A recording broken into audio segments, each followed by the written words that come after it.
नमस्कार दोस्तों, मैं सुप्रिया स्वागत करती हूँ आपका डिकोड एग्जाम के डेली करंट अफेयर की क्लास में। दोस्तों, आज हम अपनी करंट अफेयर की क्लास में डिस्कस करेंगे 19 जुलाई से रिलेटेड करंट अफेयर को। तो चलिए दोस्तों, जल्दी से आप सभी लोग सेशन से जुड़ जाइए, सेशन को शेयर करें आप सभी लोग। और जैसा कि दोस्तों, जब मैं करंट अफेयर की क्लास यानी कि करंट अफेयर के क्वेश्चन जब डिस्कस करती हूँ तो उस दौरान कुछ आपसे भी क्वेश्चन पूछती हूँ। तो कोशिश क्या करिए, जितने लोग भी वीडियो को देखते हैं, एक या दो आंसर अपनी तरफ से देने की कोशिश क्या करिए आप सभी लोग।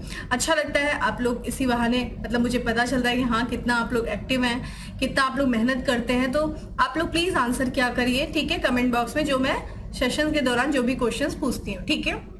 चलिए इसी के साथ स्टार्ट करते हैं अपनी क्लास को। क्लास स्टार्ट करूं दोस्तों, उसके पहले कहना चाहूंगी कि जल्दी से चैनल को सब्सक्राइब कर लीजिए और बेल आइकन को प्रेस कर लीजिए। इससे आपको चैनल से रिलेटेड हर क्लास की वीडियो का प्रॉपर नोटिफिकेशन मिलेगा और आपकी कोई भी क्लास मिस नहीं होगी। स्टार्ट करते हैं दोस्तों अपनी क्लास। और आज की क्लास में हमारा सबसे पहला प्रश्न है कि हाल ही में किस देश में खाद्य पदार्थों की कमी और बढ़ती कीमतों के कारण आपातकाल की घोषणा की गई है। ध्यान रखिएगा, वहां पे खाद्य पदार्थों की कमी हो गई, जिसकी वजह से पदार्थों का जो खाद्य पदार्थ है उनकी कीमत काफी ज्यादा बढ़ गई, जिसके कारण से वहां की सरकार ने वहां पे आपातकाल इमरजेंसी जो है वो डिक्लेयर किया है। तो किस देश से दोस्तों? तो ये correct answer is Africa country है दोस्तों, नाइजीरिया, ठीक है। तो यहाँ पे नाइजीरिया के जो राष्ट्रपति हैं बोला टिन्बू, जिनकी तस्वीर आप स्क्रीन पे देख रहे हैं दोस्तों, तो बोला टिन्बू ने ये बोला है कि भाई वहां पे यानी कि नाइजीरिया में खाद्य पदार्थों की बहुत ज्यादा कमी हो गई, जिसकी वजह से इन पदार्थों की कीमत भी बहुत ज्यादा बढ़ गई है।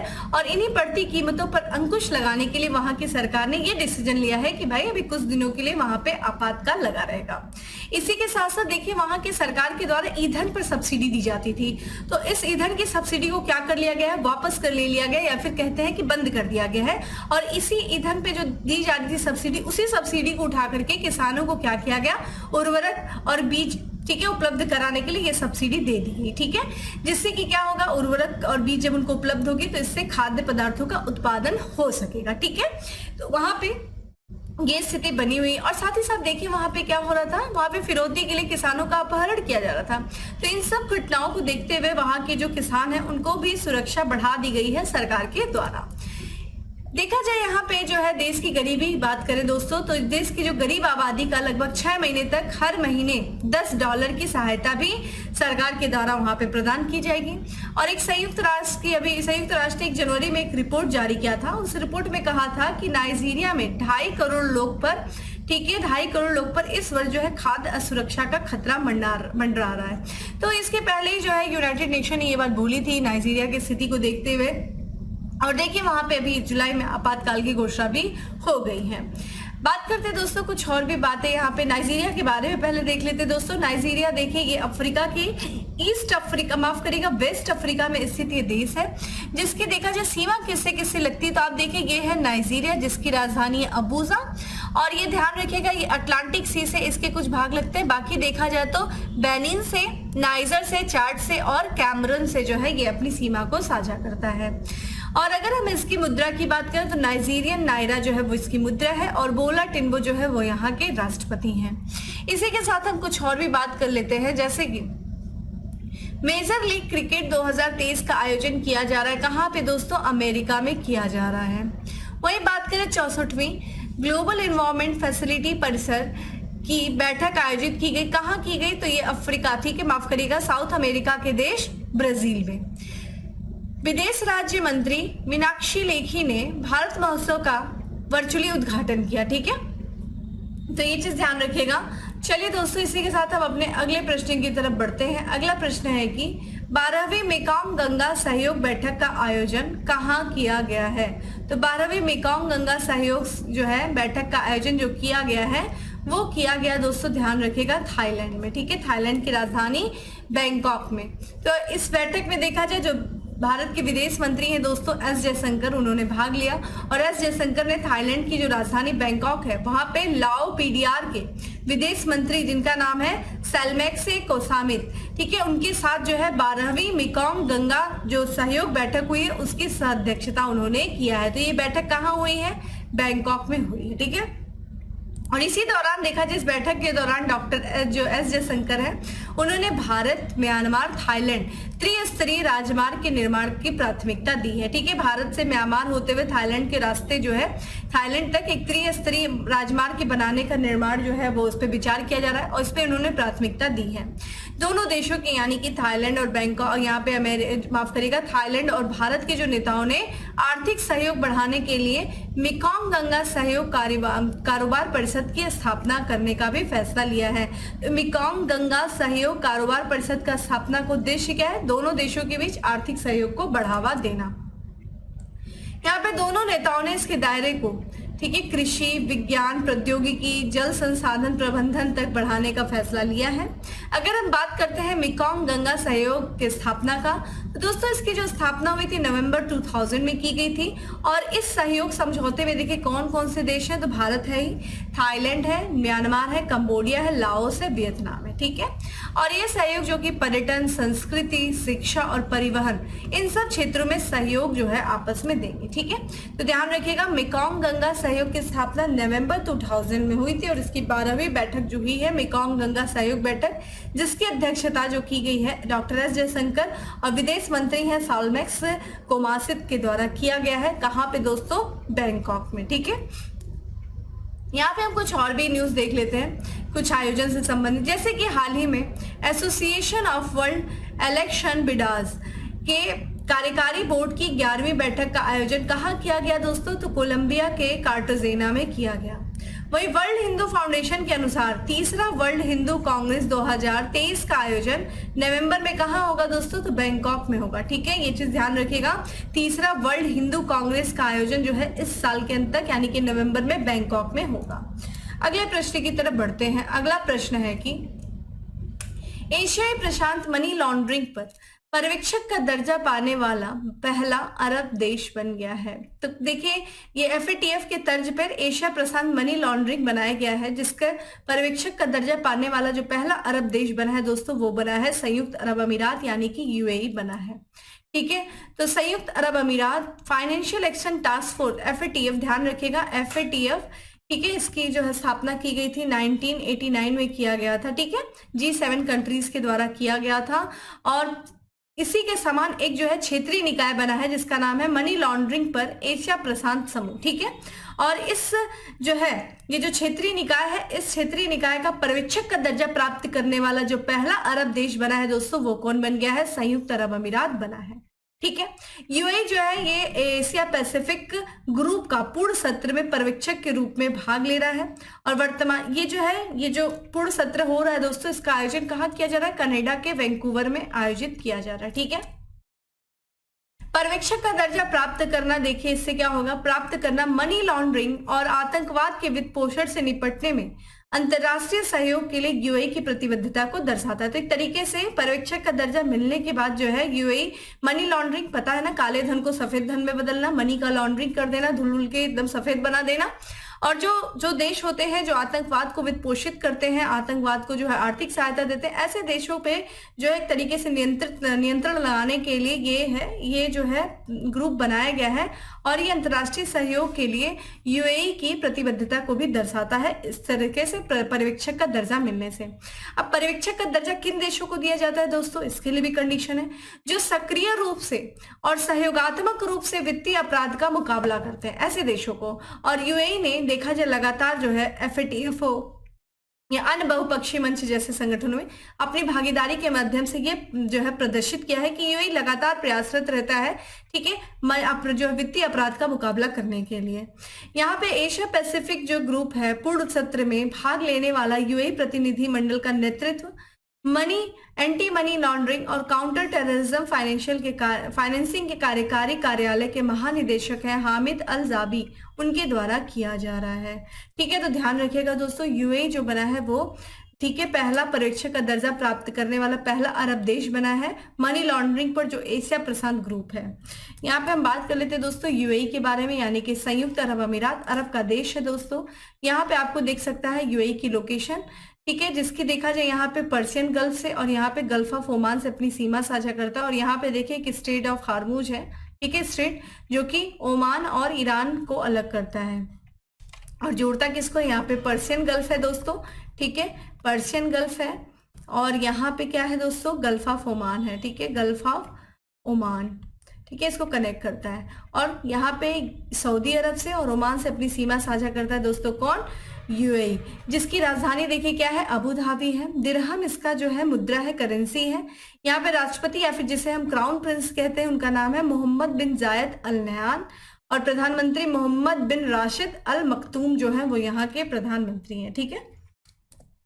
आइए दोस्तों अगले प्रश्न की तरफ बढ़ते हैं कि भारत और किस देश की सेनाओं के बीच संयुक्त सैन्य अभ्यास नोमैडिक एलिफेंट 2023 आयोजित किया जा रहा है। तो नोमैडिक एलिफेंट देखिए, पहले भी मैं आपको बताई हूँ कि भारत और मंगोलिया के बीच में नोमैडिक एलिफेंट का आयोजन किया जाता है, और इस बार का ये 15वां संस्करण है जिसका आयोजन मंगोलिया में ही हो रहा है। तो भारत और मंगोलिया संयुक्त सैन्य अभ्यास जिसका नाम है नोमैडिक एलिफेंट, इसको हिंदी में देखिए नोमैडिक होता है घुमंतु, घुमंतु हाथी भी लिख दिया जाता है कभी कभी, लेकिन ध्यान रखिएगा नोमैडिक एलिफेंट ही लिखा रहता है ज्यादातर। और इसका जो 15वां संस्करण इस बार आयोजित किया जा रहा है, जो कि 17 जुलाई से शुरू हुआ है और ये 31 जुलाई तक आयोजित किया जाएगा। कहाँ पे दोस्तों, तो मंगोलिया के उलम्बटोर में, ठीक है, जो कि मंगोलिया की राजधानी है, वहां पे इसका आयोजन किया जा रहा है। यहाँ पे बात करें तो ये जो है नोमैडिक एलिफेंट की बात किया जाए दोस्तों, तो ये भारत और मंगोलिया के बीच में होने वाला ये एक अभ्यास है, जो कि एक वार्षिक प्रशिक्षण कार्यक्रम है। और ये ध्यान रखिएगा वैकल्पिक रूप से मंगोलिया और भारत में आयोजित होता है, यानी कि अगर इस बार मंगोलिया में हो रहा है तो अगली बार जो होगा वो भारत में आयोजित किया जाएगा। इससे पूर्व सैन्य अभ्यास कार्यक्रम का जो आयोजन हुआ था दोस्तों, वो विशेष बल प्रशिक्षण विद्यालय बकलोह में जो है 2019 में इसका आयोजन किया गया था। सैन्य अभ्यास के 15वें संस्करण में मंगोलियाई सशस्त्र बल यूनिट 84 के सैनिक और Jammu Kashmir light infantry regiment के जो भारतीय सैनिक हैं वो भाग ले रहे हैं, ठीक है। उद्देश्य क्या है इस अभ्यास का, नोमैडिक एलिफेंट का, इस सैन्य अभ्यास का, तो दोनों देशों के बीच में सकारात्मक सैन्य बढ़ाना, ठीक है, सैन्य संबंध को बढ़ावा देना, सर्वोत्तम सैन्य प्रथाओं का आदान प्रदान करना, द्विपक्षीय अंतर संचालनता, मिलनसार व्यवहार, सौहार्द और मित्रता को बढ़ावा देना या फिर सुदृढ़ करना, यही इस नोमैडिक एलिफेंट का उद्देश्य है। ध्यान रखिएगा कहाँ पे हो रहा है, मंगोलिया के उलानबटोर में। आइए बात कर लेते हैं मंगोलिया के बारे में, जो कि एशिया का एक देश है, वो पूरी तरीके से लैंडलॉक कंट्री है, यानी कि ये दो देशों के बीच में स्थित है, रशिया और चाइना के बीच में स्थित है। इसकी कोई भी सामुद्रिक सीमा नहीं है। इसकी राजधानी ध्यान रखिएगा उलानबटोर है, और यहाँ की जो मुद्रा है वो है मंगोलियाई तुग्रिक, ठीक है। यहाँ के राष्ट्रपति देखिए उनका नाम है उगन अगिन, ठीक है, उगन अगिन हुरेलसुख, और यहाँ के जो प्रधानमंत्री वो है ओयून एर्डन लुफ सन, ठीक है, सन्म सरेन, वो यहाँ के जो है प्रधानमंत्री। नाम लेना थोड़ा इन लोग का टफ है, लेकिन कोई बात नहीं, बस आप थोड़ा सा एक बार ध्यान से देख लीजिएगा, इन केस पूछा जाए तो आप आंसर कर लीजिएगा, ठीक है। अगले प्रश्न की तरफ बढ़े उसके पहले कुछ इंपॉर्टेंट तथ्य देख लेते हैं, जो कि विभिन्न जो है सैन्य अभ्यास से संबंधित है। जैसे कि 20 देशों के सैन्य दलों में बहुराष्ट्रीय शांति स्थापना संयुक्त अभ्यास एक्शन कॉन्क्वेस्ट 2023 आयोजित किया गया। कहाँ पे दोस्तों, मंगोलिया में ही किया गया, इंपॉर्टेंट है। वहीं भारतीय सेना ने विशाल सैन्य अभ्यास अग्निशस्त्रवान का आयोजन किया। कहाँ किया, केंद्र शासित प्रदेश लद्दाख में। आसियान भारत समुद्री अभ्यास, ठीक है, 2023 आयोजित किया गया। कहाँ किया गया, सिंगापुर में किया गया। तो ये विभिन्न सैन्य अभ्यास है जो हाल फिलहाल में चर्चा में थे, इससे आपका रिवीजन हो गया। अगले प्रश्न की तरफ बढ़ते हैं कि निम्न में से किसके द्वारा कृत्रिम बुद्धिमत्ता, ठीक है, artificial intelligence company XAI launch किया गया है। तो ये किया गया है, ठीक है, स्पेस एक्स के जो मालिक हैं एलन मस्क के द्वारा किया गया है। तो स्पेस एक्स के जो संस्थापक हैं दोस्तों एलन मस्क, उन्होंने अपनी बहुप्रतीक्षित कृत्रिम बुद्धिमत्ता स्टार्टअप XAI को पेश किया है, और इसे लेकर के उन्होंने बहुत सारी बातें बताई, जिसमें से उन्होंने ये बताया कि ये जो स्टार्टअप है XAI, ये वास्तविक प्राकृतिक, ठीक है, ब्रह्मांड की वास्तविक प्रकृति को समझने की कोशिश करेगा, उसमें ये सहायता करेगा। कंपनी का देखिए पहली बात तो प्राथमिक उद्देश्य देख लीजिए क्या है कि AI उद्योग में प्रमुख प्रौद्योगिकी निगम के प्रभुत्व को हिलाना, मतलब गूगल का प्रभुत्व है, ठीक है, माइक्रोसॉफ्ट, इन लोगों के प्रभुत्व को हिलाना और अपने आप को शीर्ष पर स्थापित करना, यही इसका उद्देश्य है। जिसमें से देखिए OpenAI है, ChatGPT है, इनका विकल्प विकसित करने पर विशेष ध्यान दिया गया है। एलन मस्क पहले जो है ट्रुथ GPT के लॉन्च का संकेत दिया था, जो AI मॉडल है, और जो अधिकतम सत्य की तलाश पर केंद्रित है। और उद्देश्य क्या है? गूगल का जो बार्ड है, माइक्रोसॉफ्ट के बिंग एआई जो है उसको टक्कर देना। तो ध्यान रखिएगा दोस्तों, यहाँ पे हमने क्या देखा कि जो संस्थापक है एलन मस्क, ठीक है, स्पेसएक्स का, उन्होंने एक्स एआई को पेश किया जो कि एक बहुप्रतीक्षित कृत्रिम बुद्धिमत्ता स्टार्टअप है। ठीक है, अब बात करेंगे दोस्तों अपने अगले प्रश्न की, लेकिन उसके पहले हम देखेंगे कुछ और भी करंट अफेयर दिए हुए जो आपकी रिवीजन के लिए, जैसे कि उदय द्वारा जारी एआई चैटबॉट का नाम क्या है दोस्तों? आधार मित्र। ध्यान रखिएगा, आधार मित्र है। भारत के पहले चैट जीपीटी संचालित एआई चैटबॉट गैलेक्सी लॉन्च किया किसने किया? वेलोसिटी फिनटेक कंपनी ने किया था। बाई नामक आर्टिफिशियल इंटेलिजेंस संचालित चैटबॉट लॉन्च किया किसने किया? बार्ड नामक, ठीक है, बार्ड किया था गूगल ने, ध्यान रखिएगा, बाई नहीं है, बार्ड है। और कृत्रिम क्षेत्र के लिए भारत का पहला एआई चैटबॉट अम्मा कृषाई लॉन्च किया किस सरकार ने? दोस्तों उड़ीसा। ठीक है, ध्यान रखिएगा। तो ये विभिन्न चैटबॉट है, चैट जीपीटी है जिसको लॉन्च किया गया है विभिन्न संस्थाओं द्वारा, जिसके बारे में हम लोगों ने देखा। अब बात करेंगे दोस्तों हम अपने अगले प्रश्न की। अगला प्रश्न है कि हाल ही में चर्चा में रही लंबानी कला किस राज्य से संबंधित है? तो लंबानी कला दोस्तों ये है कर्नाटक से। ठीक है, लंबानी कला देखिए, बहुत सारे जो कपड़ों, जो वेस्ट कपड़े होते हैं दोस्तों, उनको क्या करते हैं, कई सारे ऐसे वेस्ट कपड़े उनको मिला करके अच्छे से उनकी सिलाई कर दी जाती है, उनको थोड़ा सा, ठीक है, कारीगरी के माध्यम से उन्हें खूबसूरत कपड़ों में बदल दिया जाता है। यही जो है लंबानी कला है। देखिए इसकी तस्वीर आप देख सकते हैं, कई सारे ऐसे कपड़ों के टुकड़े थे जिनको जोड़ करके एक सुंदर सा जो है कपड़ा पूरा तैयार किया गया है। तो जैसा कि G20 संस्कृति कार्य समूह की बैठक हुई, उस बैठक में लंबानी कला के लिए गिनीज वर्ल्ड रिकॉर्ड बनाया गया है। ठीक है, ध्यान रखिएगा, जैसा कि आप तस्वीर में देख रहे हैं। कर्नाटक के जो शहर है दोस्तों हम्पी, वहां पे तीसरी संस्कृत कार्य समूह की बैठक हुई और इसी हिस्से के रूप में लंबानी वस्तुओं की सबसे बड़े प्रदर्शन के लिए गिनीज विश्व रिकॉर्ड बनाया गया। तो जो लंबानी वस्तुएं हैं उनका बहुत बड़ा प्रदर्शन किया गया, इतना बड़ा कि गिनीज विश्व रिकॉर्ड में भी उसका नाम दर्ज हो गया। 10 जुलाई को कुल, ठीक है, 1755, ठीक है, लंबानी वस्तुओं को प्रदर्शित करने का गिनीज वर्ल्ड रिकॉर्ड बनाया गया है। आइए लंबानी कला के बारे में देख लेते हैं। तो लंबानी कला देखिए कर्नाटक के कई गांवों में प्रचलित है, जैसे कि संदूर में है, कैरी टांडा में है, मरियमना हल्ली में है। ये सब कई गांव में जो है एक तरीके से बेसिकली देखा जाए, डायरेक्ट आपसे स्टेट ही पूछेगा तो कर्नाटक से ही संबंधित है।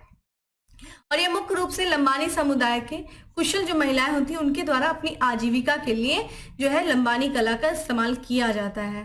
तो लंबानी समुदाय भी आपसे पूछा जा सकता है कि किस स्टेट से संबंधित है।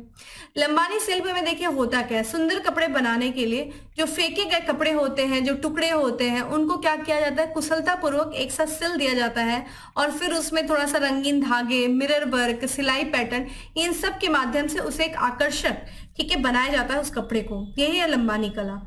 लंबानी कला को बांजरा कढ़ाई के भी नाम से जाना जाता है। ठीक है, बंजारा कढ़ाई के भी नाम से जाना जाता है। किसे दोस्तों? लंबानी कला। मोस्ट इंपॉर्टेंट, ध्यान रखिएगा, स्टार कर लीजिएगा। ठीक है, आर्ट एंड कल्चर से रिलेटेड क्वेश्चन यहाँ से पूछे जा सकते हैं। अगले प्रश्न की तरफ बढ़ते हैं दोस्तों, लेकिन उसके पहले देखिए कला के बारे में और दिया है, नब्दा कला। तो देखिए स्किल इंडिया परियोजना ने जम्मू कश्मीर की लुप्त हो रही नब्दा कला को सफलतापूर्वक पुनर्जीवित किया। देखिए ये नब्दा कला है, कढ़ाई जैसा ही होता है, और ये किस जिले या फिर किस स्टेट या केंद्र शासित प्रदेश से संबंधित है? तो ये जम्मू कश्मीर केंद्र शासित प्रदेश से संबंधित है। ये भी पूछा जा सकता है नब्दा कला। देखिए इस तरीके से एक तरफ आर्ट दे देगा, कला दे देगा, एक तरफ राज्य दे देगा या फिर क्षेत्र दे देगा, और आपसे मैच द फॉलोइंग करके पूछना शुरू करेगा। ठीक है, ऐसे आपसे प्रश्न पूछे जाते हैं। अगला प्रश्न है कि किसके द्वारा अमृत भारत स्टेशन योजना विकास कार्यक्रम शुरू किया गया है? तो अमृत भारत स्टेशन योजना विकास कार्यक्रम जो शुरू किया गया है वो दक्षिणी रेलवे के द्वारा शुरू किया गया है। तो अमृत भारत विकास, ठीक है, अमृत भारत, ध्यान रखिएगा यहाँ पे, स्टेशन योजना, स्टेशन स्कीम दक्षिणी रेलवे द्वारा शुरू किया गया है। ये एक विकास कार्यक्रम है और इसका लक्ष्य क्या है? 90 चिन्हित स्टेशनों को विकसित करना। तो जब कुछ स्टेशनों को चिन्हित किया जाएगा, यानी कि लगभग 90 स्टेशनों को चिन्हित किया जाएगा और उनका विकास किया जाएगा, यही है, ठीक है, अमृत भारत इस विकास स्टेशन योजना। ठीक है, अगर हम बात करें रेलवे स्टेशनों के लिए मास्टर प्लान तैयार किया जाएगा, उन्हें कैसे विकसित किया जाएगा? तो सबसे पहले मास्टर प्लान तैयार किया जाएगा और सुविधाएं बढ़ाने के लिए मास्टर प्लान को चरणबद्ध तरीके से लागू किया जाएगा। ठीक है, न्यूनतम आवश्यक जो है सुविधाओं से आगे बढ़े, ठीक है, न्यूनतम आवश्यक सुविधाएं होंगी वहां पे, पिछली पुनर्विकास परियोजना को शामिल करें और प्रतिस्थापित करेंगे। ठीक है, तो आपके लिए इंपॉर्टेंट क्या है कि अमृत भारत स्टेशन योजना जो दक्षिणी रेलवे द्वारा शुरू किया गया है। अगला प्रश्न है दोस्तों की निम्न में से कौन सा राज्य ऊर्जा परिवर्तन कार्य समूह की बैठक की मेजबानी करेगा या फिर करा है। ठीक है, तो ये किया है गोवा ने। गोवा ने ऊर्जा परिवर्तन कार्य समूह की बैठक की मेजबानी की है। तो गोवा राज्य ने ऊर्जा परिवर्तन कार्य समूह की बैठक की मेजबानी की है। यह एक महत्वपूर्ण पहल है, ठीक है, जिसका उद्देश्य क्या है, संगठन के अंतर्गत ऊर्जा परिवर्तन के क्षेत्र में विभिन्न पहलुओं को समूहीकृत करना। ठीक है, मुख्य लक्ष्य क्या रखा गया है, नई ऊर्जा प्रणालियों, ऊर्जा संचयन तकनीकों, ऊर्जा संगठनों को बढ़ावा देना जो सामरिक और सामरिक मानकों को पूरा करने में अहम है। ठीक है, तो ध्यान रखिएगा ऊर्जा परिवर्तन कार्य समूह की बैठक की मेजबानी किसने किया है दोस्तों, ये किया है गोवा ने। ठीक है, गोवा राज्य ने किया है। अगले प्रश्न की तरफ बढ़ते हैं कि किस राज्य में, ठीक है, तुलजा भवानी मंदिर में श्रद्धालुओं के लिए ड्रेस कोड लागू हुआ है। देखिए छत्तीसगढ़, महाराष्ट्र, बिहार या फिर झारखंड। तो तुलजा भवानी मंदिर में जो श्रद्धालुओं के लिए ड्रेस कोड लागू हुआ है दोस्तों वो है महाराष्ट्र। ठीक है, महाराष्ट्र में ये मंदिर स्थित है। तो तुलजा भवानी मंदिर जो है महाराष्ट्र राज्य के अंतर्गत स्थित है। और अभी हाल ही में यहाँ के एक निर्णय लिया गया कि यहाँ के जो श्रद्धालु आएंगे, जो दर्शन करने आएंगे, उनके लिए एक ड्रेस कोड होगा। इसमें सभी जो आगंतुक होंगे, जो दर्शन करने आएंगे, मंदिर में जब वो प्रवेश करेंगे तो वहाँ पे पारंपरिक स्वरूप से लंबे कपड़े वो पहनेंगे।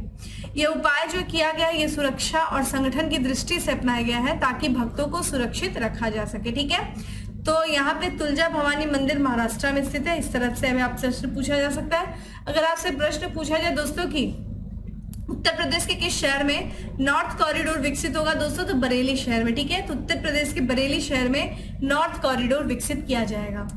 अब चलते हैं आज के लास्ट एमसीक्यू की तरफ जो कि स्पोर्ट्स से रिलेटेड है कि निम्न में से या फिर किसने विंबलडन, ठीक है, तो निम्न में से किसने विंबलडन ओपन 2023 में पुरुष एकल का खिताब जीता है। किसने जीता है दोस्तों, कार्लोस अल्कराज ने जीता है। ठीक है, तो यहाँ पे हम बात करें विंबलडन ओपन की, तो इसमें पुरुष एकल फाइनल जिसमें कि कार्लोस अल्कराज ने 4 बार के जो गत चैंपियन है दोस्तों नोवाक जोकोविच, उनको इन्होंने पराजित किया, इनको हराया है और चैंपियन जो है वो विंबलडन ओपन जो है पुरुष एकल खिताब उन्होंने अपने नाम कर लिया है।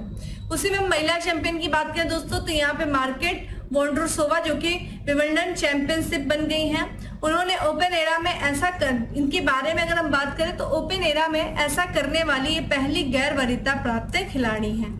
ठीक है, उन्होंने फाइनल में किसको हराया, तो पिछले साल की उपविजेता थी दोस्तों जिनका नाम था ओंस जैबोरा।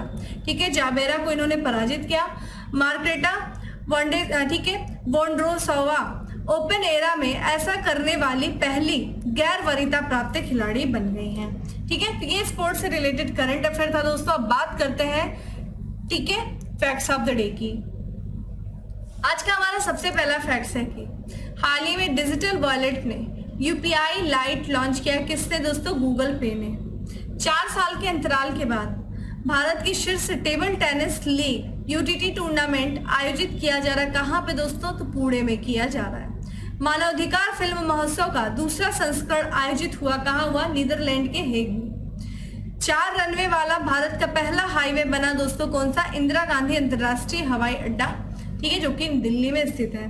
हाल ही में विश्व अंतर्राष्ट्रीय न्याय दिवस मनाया गया दोस्तों, कब मनाया गया, 17 जुलाई को मनाया गया।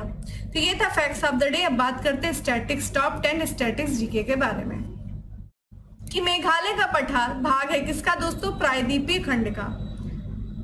भारतीय हीरा संस्थान स्थापित है कहाँ पे दोस्तों, ये सूरत में है, गुजरात के सूरत में। इसकी स्थापना 1978 में हुई थी।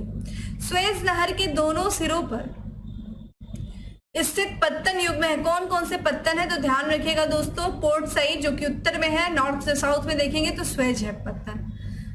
भारत और स्पेन, माफ करिएगा, फ्रांस और स्पेन के बीच सीमा बनाने वाला पर्वत है पेरिनीज। देखिए कई बार मैंने बताया और देखिए एग्जाम में ये प्रश्न पूछा गया। ये सब जो प्रश्न आपसे मैं पूछती हूँ दोस्तों, ये स्टैटिक्स जीके जो रहता है ये प्रीवियस ईयर्स में आए हुए क्वेश्चन ही है जो आपसे मैं बात करती हूँ, जो आपको रिविजन कराती हूँ। भूपर्पटी में बहुतायत में पाया जाने वाला रासायनिक तत्व कौन सा दोस्तों, ऑक्सीजन है, सबसे ज्यादा पाया जाता है, कितना, 46.71। फिर इसके बाद सिलिकॉन है। ऑपरेशन पोलो जो कि 1948 में हुआ था, किससे जुड़ा है? देखिए हैदराबाद। देखिए तीन जो थी, एक जूनागढ़ था, एक हैदराबाद था, एक जम्मू कश्मीर था। तो जूनागढ़ को देखा जाए तो वहां पे ठीक है एक तरीके से जनता के द्वारा जो है हुआ था, उसके बाद जो है रेफरेंडम होने के बाद जो है जोड़ा गया था भारत में। और अगर हम बात करें हैदराबाद रियासत, तो वहां पे सैनिक कार्रवाई हुई थी, ठीक है। तो हैदराबाद रियासत को देश में शामिल करने के लिए सरकार ने ऑपरेशन पोलो चलाया था 1948 में, ठीक है। होयो टेओ द्वारा लिखित पुस्तक स्प्रिंगिंग टाइगर किसकी जीवनी है दोस्तों? सुभाष चंद्र बोस की। स्टार कर लीजिएगा, ये भी क्वेश्चन पूछा गया एग्जाम में। भारत में मत देने का अधिकार और निर्वाचित होने का अधिकार कौन सा है दोस्तों? वैधानिक अधिकार है। करंट बॉक्स में आंसर करिए कमेंट बॉक्स में कि कौन से, ठीक है। यहाँ पे चूंकि वैधानिक अधिकार है तो किस विधान के द्वारा ये अधिकार मिलता है, ठीक है, किस एक्ट के द्वारा, किस ठीक है कानून के द्वारा ये अधिकार मिलता है, आप मुझे कमेंट बॉक्स में आंसर करें। प्रथम अखिल भारतीय समाजवादी युवा कांग्रेस के सभापति थे कौन? जवाहरलाल नेहरू। और प्रकाश वर्ष मात्रक इकाई किसका दोस्तों? दूरी का। तो दोस्तों ये था आज का हमारा करंट अफेयर। उम्मीद करती हूँ आपको अच्छा लगा होगा। अच्छा लगा है दोस्तों तो लाइक कर दीजिएगा, शेयर कर दीजिएगा। और डेली करंट अफेयर की जो पीडीएफ है वो आपको टेलीग्राम ग्रुप पे मिल जाएगी, जिसका लिंक आपको डिस्क्रिप्शन बॉक्स में दिया हुआ है।